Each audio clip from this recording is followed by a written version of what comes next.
All right, down and back. Welcome back to the Branson Convention Center. Today of the Center of Cornhole Universe for the first ever American Cornhole Organization Pro Series Qualifier here in Branson, Stadium Sports Network.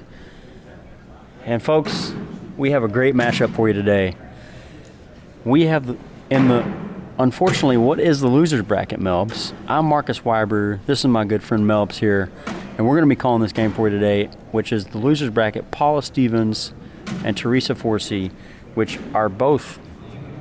Paula Stevens has the title Queen of Cornhole, but I feel like they're both queens of Cornhole. They've both been playing for a long time.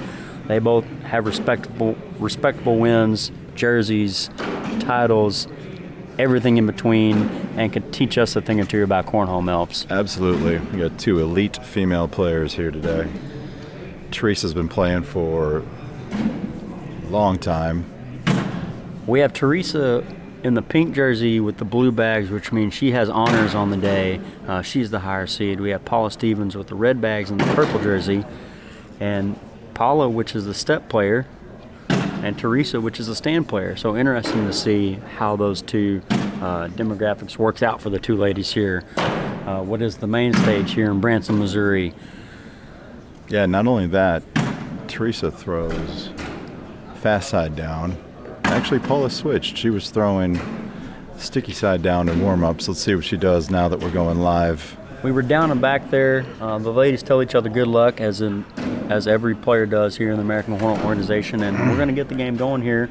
And as you mentioned, Mel, it's two sides of the bags. We have a sticky side, which stops a lot more on the board, and we have the slick side, which is going to obviously be a lot faster, but is more likely to go in the hole, as the sticky side will be.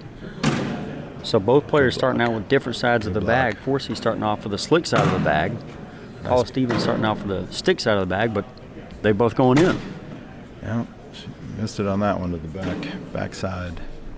A lot of times you'll see players use that sticky side of the bag to help them kind of block the front of the hole and throw the other player off. If they know their opponent is a down the middle player, they're going to try to throw them off a little bit.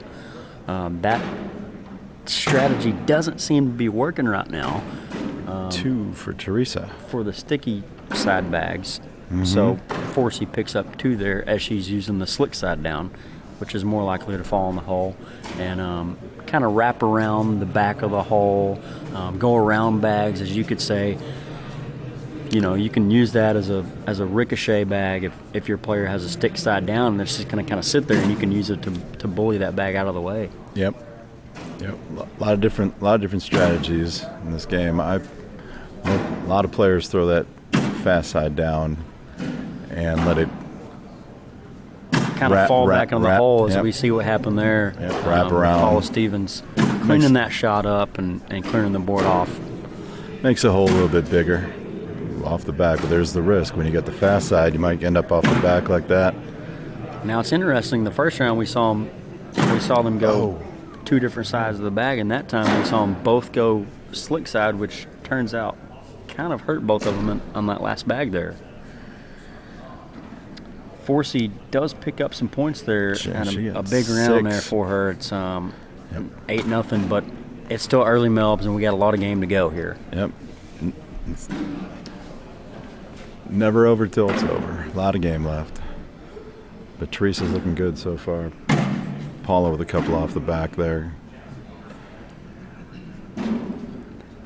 Teresa Forsee, she says she doesn't really practice a lot. She only practices about once a week.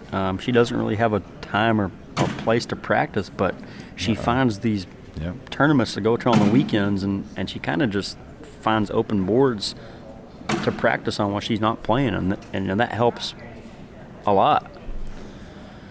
Paula's struggling on this frame. She's got 3 on the left.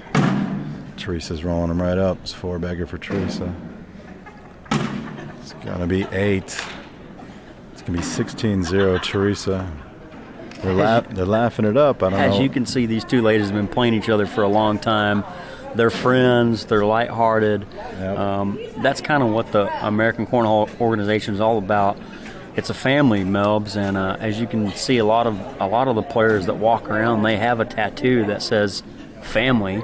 A lot of them have shirts that say family. That's right. And if you get a tattoo, you're a lifetime member, and you get a free jersey. And you play in all the tournaments. And you play in all the tournaments for free. So if you're looking for somewhere to play, folks, check out your local American Cornhole organization.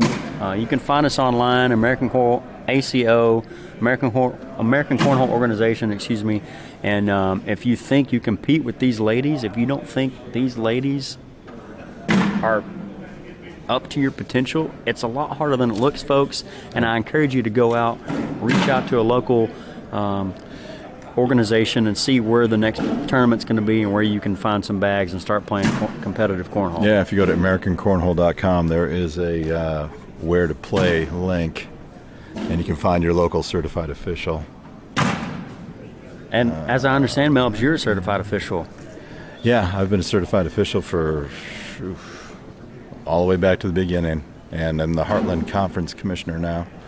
So I've been part of the game for almost all the way back to the beginning. You could see a lot of different players come through, veterans, new players, and they kind of form together and become friends and learn a lot from each other. Yeah, it's a great group. It's a great family of players. You know, you end up some of these majors and even some regionals, some of the bigger regionals. You end up having it's a nice long day of throwing bags and camaraderie. But at the end of the day, we're all there for the same reason, to throw some cornhole, have some fun, meet some people, and have a few adult beverages. And I think that's going to do it here. Teresa Forsee takes that game 21-0. Paula Stevens just couldn't get those bags to fall. She was off her game today. We both know they're great players, and we're going to see Paula Stevens again soon. Yep. But Teresa Forsee is going to come up through that loser's bracket. And we thank you guys for joining us here at the Branson Convention Center for the Center of Cornhole Universe, the first ever Pro Series Qualifier. And we'll be back again with the best cornhole on the universe, folks, with your ACO pros here and on the Stadium Sports Network. I'm Marcus Wybrew signing off with my good buddy